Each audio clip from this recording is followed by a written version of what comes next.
mobilização política. E há 7 meses atrás, nessa quarta-feira agora, fizeram 7 meses, que a gente esteve aqui nesse mesmo lugar, no dia 21 de abril, para protestar contra a insegurança pública que estava rondando a cidade de Niterói. Toda a população estava completamente insatisfeita, completamente indignada pela falta de segurança, pelo abandono, pelos casos cada vez maiores de violência e assassinatos. E hoje a gente está aqui, mais uma vez, protestando pelo mesmo tema, por segurança pública. E há 7 meses atrás, o governo, vendo toda a indignação da população, ele respondeu.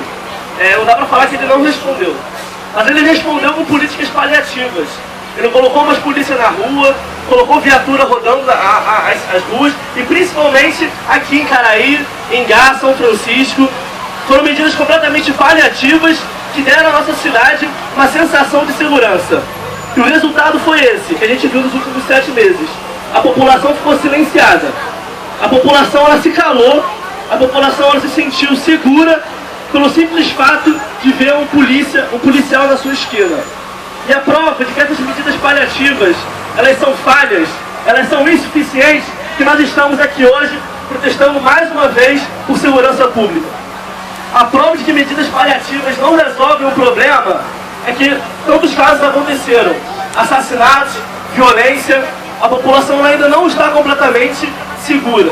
A população não sai às ruas com a certeza de que vai voltar em paz para sua casa. É um absurdo que o governo ele se cale diante de tantos problemas. E o que a gente pode levar de aprendizado nesses 7 meses de falta de mobilização é que nós não podemos nos calar por medidas paliativas, por medidas emergenciais que não resolvem a fundo o problema de segurança pública.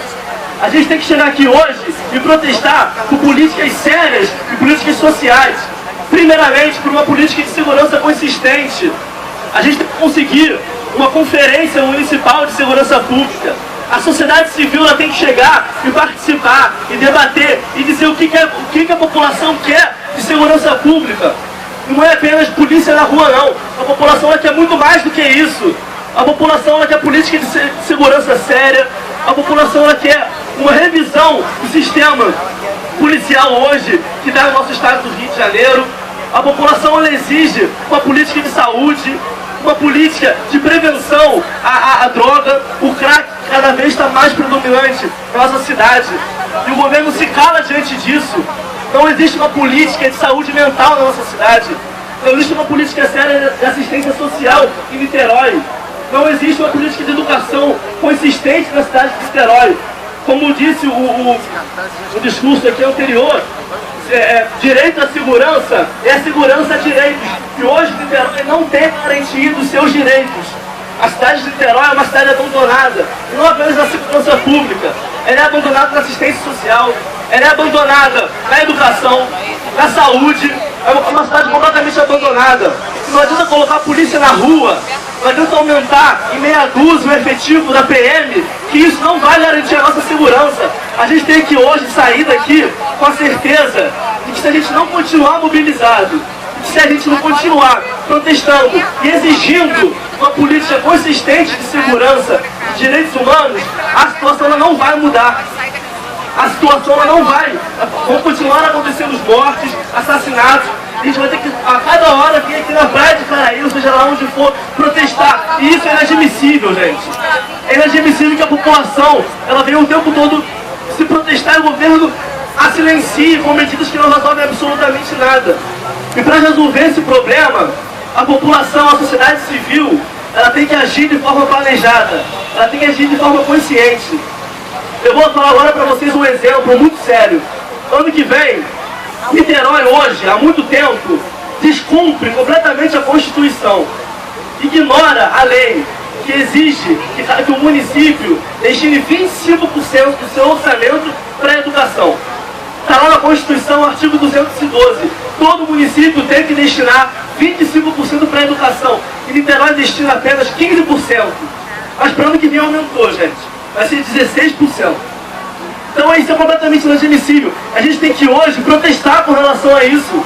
A gente tem que chegar para, seja lá para o Jorge Roberto Silveira, ou para o Rodrigo Neves, que vai assumir ano que vem, ou para os vereadores que estão hoje na Câmara e para os vereadores que vão assumir no ano que vem. A população de Niterói exige 25% do orçamento para a educação.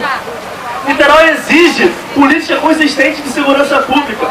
A gente, no dia 31 de abril, nós fizemos uma audiência pública que reuniu a Câmara Municipal de Niterói, a Alerj, a Segurança Estadual a Secretaria Estadual de Segurança, a Secretaria Municipal de Segurança, e foi elaborado um documento com uma série de medidas. Eu não vou ler todas elas agora, mas tem uma série de medidas, entre elas a realização de uma conferência sobre segurança pública, uma política de segurança pública consistente municipal, uma revisão do tratamento policial, da abordagem policial, da elaboração de uma cartilha de como deve ser a abordagem policial, enfim, uma série de medidas. E essas medidas elas foram ignoradas pelo poder público. O poder público nem sequer seguiu nenhuma das medidas que a audiência pública colocou lá como ofício, está registrado em ata na Câmara Municipal e na Alerj. O povo ignorou, negligenciou completamente uma reivindicação popular. E a gente tem que, a partir de hoje, continuar mobilizado e entender que se a gente não se mobilizar, se a gente não se conscientizar, continuar pressionando as autoridades, a situação ela não vai mudar. Muito obrigado. Primeiro agradecer a solidariedade de todo mundo aqui, dos meus amigos. Eu nunca participei de evento nenhum, até que aconteceu comigo. Muito duro, jamais pensei ontem, fazendo as fitas com minha mãe presente, a gente conversando, jamais imaginei isso. Então, se todo mundo se mobilizasse, ou ontem faria assim, poxa, por que eu antes não fiz alguma coisa? Aí o Lafayette falou, não, você não tem que fazer nada, quem tem que fazer é o Estado. E tá passando aqui um abaixo assinado, depois todo mundo vem aqui assinar, não esquece não.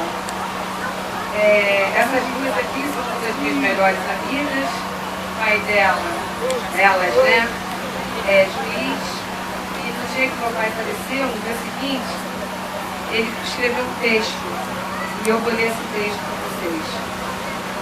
Classificação Vesga. O Estado do Rio de Janeiro não é a cidade do Rio de Janeiro.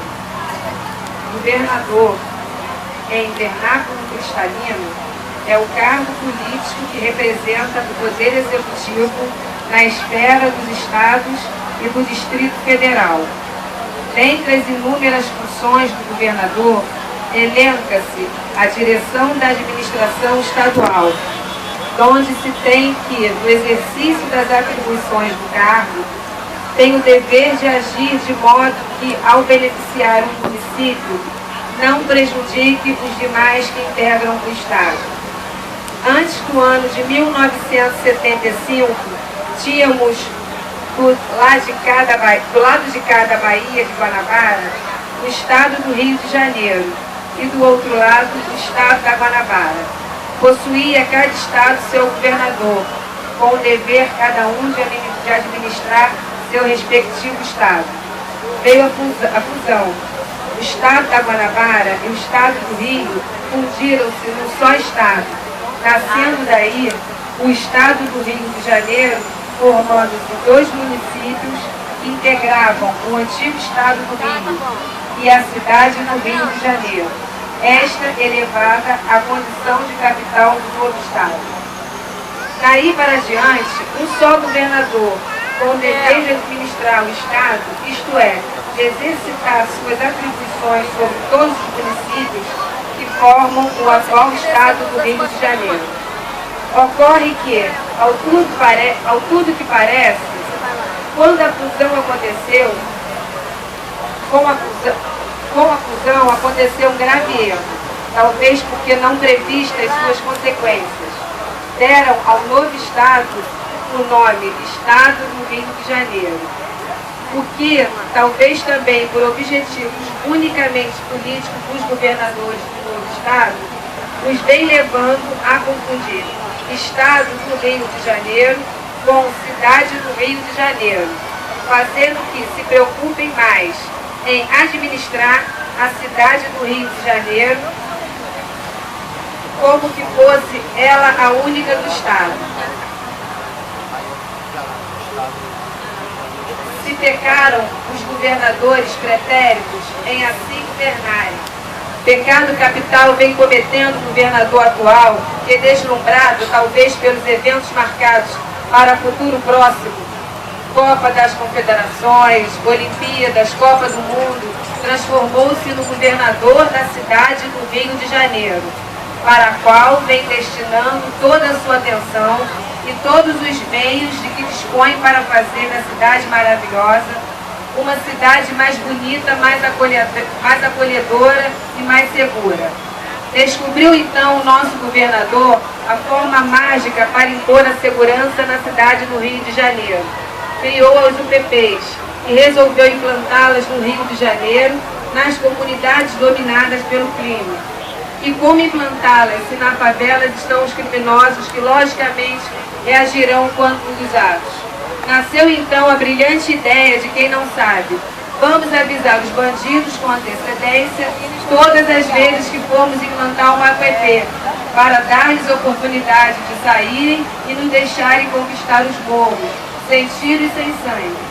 E assim aconteceu e vem acontecendo. Só que ofuscado pelos dividendos políticos que cada conquista de um morro representa, não se preocupou o governador com o destino dos criminosos expulsos das comunidades conquistadas. Sua visão administrativa com relação à segurança do Estado que governa é vesga, porque focada unicamente para a cidade do Rio de Janeiro. Não viu e não quer ver que os criminosos que antes ocupavam as comunidades hoje pacificadas agora ocupam as várias comunidades nas cidades circunvizinhas, e especialmente a cidade de Niterói, de fácil acesso em seus deslocamentos. E Niterói, cidade pacata que era até há poucos anos, repentinamente transformou numa cidade em que a violência campeia, sem hora definida. Assaltos acontecem, como ocorrido ontem com o desembargador Gilberto Fernandes. Foi assassinado quando espera sua neta e na casa de um amiguinho fora estudar. Conheci Gilberto por anos e com ele tive a honra de conviver como colega na magistratura e como amigo de todos os momentos. Gilberto que nascera de família humilde, que transpôs os mais difíceis obstáculos para vencer na vida, que conquistou com luta e retidão o mais alto cargo da magistratura estadual, teve sua vida ceifada por dois marginais, no caso 3, num dos bairros mais populosos de Niterói. Por que isso? Porque simplesmente não vê o que o governador do estado, que sua política de expulsar os criminosos da cidade do Rio de Janeiro para as cidades circunvizinhas está matando.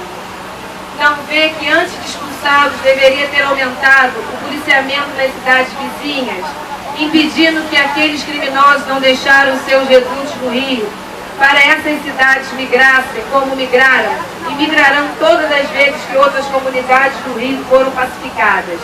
Pacificar a cidade do Rio de Janeiro, no estilo que vem sendo adotado pelo atual governo, não é governar o estado do Rio de Janeiro, porque quem governa um estado não prejudica o município que o compõe em benefício de outros. Nós que residimos em Niterói devemos continuar pacíficos e calados diante do que vem ocorrendo? Se as autoridades municipais se quedam inertes e silentes, porque não querem contrariar o governo, devemos nós, todos nós que formamos a população em Niterói, em nossos nomes, em nome dos nossos filhos e netos, que também aqui residem, em nome de Gilberto e outras vítimas, pedir ao governo do estado que pare com a política de segurança que vem implantando na cidade do Rio de Janeiro e faça uma política de segurança para todo o estado do Rio de Janeiro, para que seus governados não continuem sendo assassinados. Expulsar criminosos de uma cidade para outra não é governar um estado, é governar uma cidade. E para isso existe o prefeito. Lembremos-nos sempre de Gilberto e, em respeito à sua memória, passemos a exigir do governador que cumpra seu dever de governante e dê a todos os seus governados tratamento igualitário, pelo menos quanto à segurança. Tem de governar o Estado do Rio de Janeiro e não a cidade do Rio de Janeiro. Dr. Ulisses Monteiro Ferreira, juiz de Direito. Obrigada, gente.